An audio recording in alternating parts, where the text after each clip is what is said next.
Hi everyone, it's your daily 10-minute business and finance news wrap for this Thursday, the 30th of June 2022. From the SBS newsroom, it is the end of the financial year. So we're going to be taking a look back at the year that was and a look forward. And the Australian share market didn't have a really good year, down 10% over the last 12 months. For more on the implications on shares, the economy and your superannuation, I spoke earlier with Shane Oliver. He is the Chief Economist at AMP Capital. Shane, when you look at the financial year just gone, what do you see as the key thing to have impacted the economy and markets, and why? The big thing, and I think the key thing, was the fact that interest rates have gone up a lot earlier and a lot faster than many had been expecting. And that's not just a story in Australia, but it's also a story globally, particularly in the US. And of course, the key driver of that has been very high and still rising inflation. I guess higher interest rates, they still got a while to run. Inflation's still high. So is it going to be the same themes next year? I think it will be the same themes of inflation and interest rates for the next 12 months, but they should start to fade a little bit as issues. I think as we go into the first half of next year, hopefully we should start to see inflation coming back down, and that should start to take pressure off interest rates. How will this start to impact investments, both the share market and housing in particular? Well, the problem is that when interest rates go up, it makes investing in shares and investing in property less attractive. It's obviously more expensive to get into those asset classes, particularly property. It also increases the risk of recession, which obviously dissuades buyers in property and also raises concerns about falling profits in the case of the share market. And of course, that's what we've already seen with big falls in share markets globally and to a lesser degree in Australia. And now we're starting to see property prices come down as well. And the likelihood is that with further interest rate hikes on the way, property prices still have a lot more downside. Superannuation funds are heavily tilted towards the performance of the share market. So for those in superannuation funds looking at the performance at the end of the financial year and being quite disappointed, what do you say to them? Because sure, it's a long-term investment, but that's not any comfort for those people retiring soon. Look, I think for most superannuation members, unfortunately, you just have to accept that, yes, we do see this volatility periodically, but superannuation is a long-term investment and you're better just staying the course. And of course, you should also bear in mind that last financial year was a very strong year for superannuation funds with average returns of around 18%, partly making up for the fact that this year hasn't been so good with probable negative returns. For those closer to retirement, it's a more difficult situation because they don't have the same amount of time to make up for any loss they see. So I think it's very important for those closer to retirement to get good advice, work out whether they've got enough money to be able to leave it in their superannuation and not draw on it at present when prices are down and therefore lock in a loss. If they do have small balances, though, then there may be an argument to raise more cash in their superannuation funds. So I think it's really an issue depending on how close you are to retirement, the size of your balance, and also your tolerance for risk, because obviously when markets go down, it does cause a lot of uncertainty. So a lot of this is happening because of rising interest rates. Those savers, though, should benefit, but will the banks pass on rising interest rates to their savings accounts? We are already starting to see some savings rates offering higher interest rates, so that's good news. The problem is it's a bit like wages. They're not keeping up with the surge in inflation. So we're seeing inflation on its way to 7%, but interest rates on bank deposits might go up to 1 or even 1.5%, but that's small comfort when you've got such a high inflation rate. On the borrowing side, are you concerned about the average Australian's ability to meet their repayments as interest rates rise, especially over the next 12 months? Look, I must admit, I certainly am concerned. We're seeing already a big rises in interest rates. Fixed rates have gone up massively. In fact, one bank today was talking about increasing their fixed rates up around 6%, which means they're 3 times higher than they were just a year ago. So that's going to be a massive impost for people when they come off those fixed rate deals that they might have signed up to sometime over the last 12 months. So there's certainly an issue there. There's a bunch of households who have their mortgages under control, use the period of low interest rates to get ahead of their mortgages, and probably will get through this okay. But there's another significant group who got in more recently, still have very high debt levels, and obviously these high interest rates are going to cause quite a bit of stress. And so looking into 2023, right, just how strong is the Australian economy? How will it cope with rising interest rates? Because we had statistics out today showing that job vacancies, they're at a record high. So there's this demand for labour. It could lead to higher wages. So isn't the economy pretty strong? The reality is that right here, right now, the economy is still pretty strong. We've seen record levels for job vacancies, which you'd have to say is a very, very positive sign. The jobs market is still very tight. Wages growth is probably going to pick up. But that information and the fact that retail sales growth was strong in May for data that came out the other day, unemployment below 4%, all of those things are fantastic. But the rise in interest rates and the rise in the cost of living is yet to impact on those sorts of economic indicators. And I suspect that over the next 6 to 12 months, we'll see more signs that the economy is slowing. That will eventually feed back and lead to a weaker jobs market. So yes, current economic indicators are strong, but I think they will slow over the course of the next 6 to 12 months.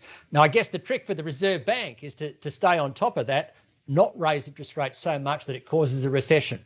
After all they really want to do here is slow things down to take pressure off inflation. They don't want to crash the property market or crash the economy. Shane Oliver there from AMP Capital. As mentioned earlier, the Australian share market did fall 10% over the past 12 months. For more details on what happened during the year, I spoke earlier with Gemma Dale from nabtrade. Really interesting. When you actually look at a chart, it feels like it's been a really dramatically terrible period, particularly when you're talking about the offshore leads. S&P 500 is off more than 20%, right? They're deep in a bear market. Now the Nasdaq's in terrible bear market territory. The ASX is only off 9% roughly over the 12 months, which is not too bad at a global level. But most of that fall has come since April, right? So it's come really recently and it's come quite steeply. There was a peak in August, but then it did kind of come back after a January fall. It was looking okay. Really, all of those headwinds that we've been talking about for a long time, they took a while to catch up with us here. It took a long time for everyone to go, oh no, we have to have rising rates too. We have to have this inflationary problem hitting us as well. It's hit us now, but we're still performing relatively well. Down 10% is not great, but it's a lot better than 20. So at this point, we're holding up okay on a relative basis. If you look at the top and bottom performers on the 200 for the past financial year, can you run us through sectors, perhaps any trends and why we saw that? Yeah, so if you look at a sector breakdown, so when you look at the way the sectors are constructed, IT, infotech is absolutely the one that's been hammered. It's down nearly 40% over 12 months. It's really suffered. As I said, in the US, it's the NASDAQ that's been hit hardest. Here, it's been the infotech sector as well. It's really been punished. The reason for that is there are so many companies in there that are in that profitless growth category that has been hit really hard. Rising rates, it's very, very difficult to see any kind of long-term performance from some of these companies. Now, interestingly enough, Zip, which is the worst performer in the ASX 200, there are certainly worse performers outside the 200, but when you look at the top 200 companies, down 95%, right? Very, very painful, but still not a profitable company. So those who think, how the hell do they keep their head above water in this environment? They provide credit to unsecured borrowers. It's a really difficult environment for those sorts of companies. So we saw this coming. It's been pretty dramatically poor performance. We've also seen Tyro also in the payment sector, interestingly enough, and then PointsBet's had a terrible time. Tabcorp's off, but they had a demerger, which has been sort of a large driver of their underperformance. But anything that has not been highly profitable is going to really be punished in this environment.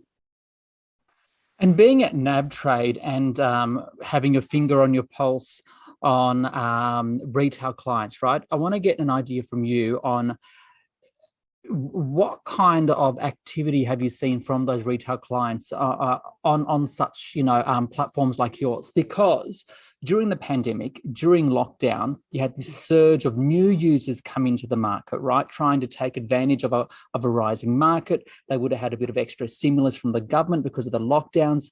They may have been bored at home, so they're playing on the share market. What's happened now? Yeah, it's so interesting. We actually saw the greatest influx right at the beginning of the pandemic. So it was actually when the market fell, that first 30%, absolutely cataclysmic crash, 3 weeks, massive fall. That was when we saw the greatest influx of investors. So it wasn't in the second and third and fourth lockdowns if you're in Victoria. It was actually quite early, mostly people looking to pick up a bargain, very excited about the idea of buying shares 30% off. And many companies are obviously much worse than 30% off. What has been interesting, most of them kept buying as the market came back and then started to drift away. So they are sitting on the sidelines, haven't sold necessarily, depends on what it is, obviously, but most of our younger, newer investors are sitting tight in this environment. They've been told that volatility happens, that you have to expect there will be downturns in the market. They're not confident like some of our mature investors who've seen several of these, who are really working their way through it, and they still continue to trade and they continue to reposition their portfolios. The newer guys and the younger guys, they've got what they like and they tend to sit on the sidelines. The only thing we see consistently from them, which I actually really like, is they will buy ETFs. And they continue to buy the ASX 200 in particular, and we're starting to see the NASDAQ 100. So they're sort of accumulating in this environment going, prices are off. I don't really know what to do with my existing holdings, but I do want to buy more over time. So they just buy a bit more on the down days of the ASX, and that's consistent. We see that all the time. Gemma Dale there, analyst at nabtrade. Now, rising interest rates will also soften the Australian property market, and we did have some new forecasts out from the team at NAB today. It now expects property prices across the capital cities nationally to fall on average around 3.7% this year, but then a bigger fall of 14% in 2023. For more on that, I spoke earlier with NAB Chief Economist, Alan Oster. Alan, how would you describe housing sentiment at the moment?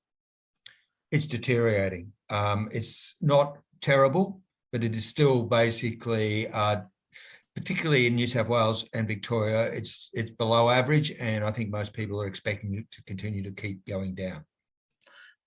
So I guess one of the reasons for that is the fact that interest rates are rising, and they're rising rapidly now, more than what we would have expected, I guess, a year ago. So to what extent will rising interest rates impact the market? How, when it comes to price, and why?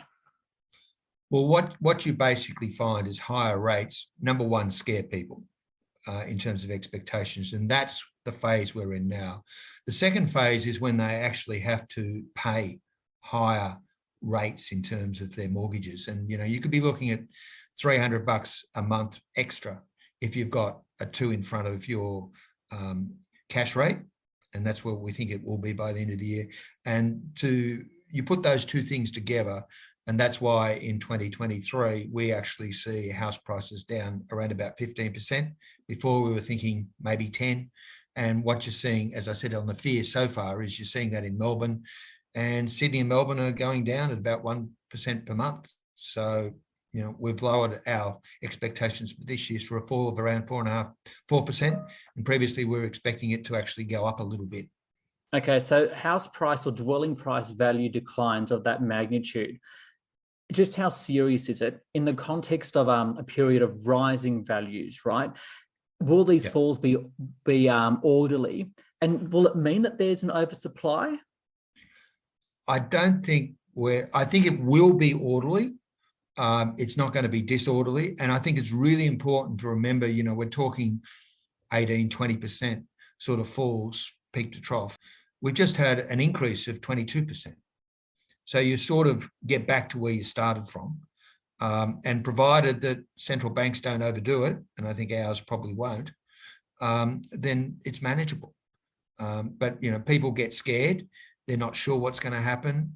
And there will be a liquidity impact next year, because you'll also see a lot of fixed loans in the first half of next year will go off their 2% or below and be replaced by a 4% or more. So, it's affecting everybody's confidence and also then their ability to pay it. We're also hearing a lot about the high cost of materials to build a home, right? Yeah. Along with the shortage of workers. How is this going to play through to the market? Well, what it does is it makes it very difficult to keep the costs of housing down, particularly if you're building new stuff. And you see a lot of stress in builders who, particularly if they essentially have fixed price contracts, and suddenly the input costs go up in the lot. And in our sort of surveys, they're saying it's going up 20% or more at an annual rate at present. So that is going to cause a grief, so you go out and you build somewhere, costs you more, or alternatively, you worry your builder might fall over in the meantime. So I think it's, having an impact on everybody. And just finally, which group of buyers do you think will ultimately prop up or keep the market bubbling along? I mean, is it owner-occupiers? Is it the first home buyers, investors? Will overseas investors come back to the market? I think it's going to be the first homeowners and the owner-occupiers, because that's the ones that drove it up. I think they'll be more or very more careful as they go forward, but there's an underlying demand there. And, we've had ups and downs with the virus, etc. But I think underpinning it all, we're not in excess of supply, etc. And so I think the whole market's going to be orderly, but it's still going to hurt and people are going to be scared, because a lot of people won't have seen house prices fall like this, and they certainly won't having seen rate rises go up like this. So there will be issues in the tails, if you like. Alan Oster there from NAB. This SBS on the Money stream is provided for informational purposes only. The content in this stream should not be understood as constituting advice or a recommendation. It is not personal advice and it does not consider your personal circumstances or objectives. You should contact a licensed professional before making any financial decisions.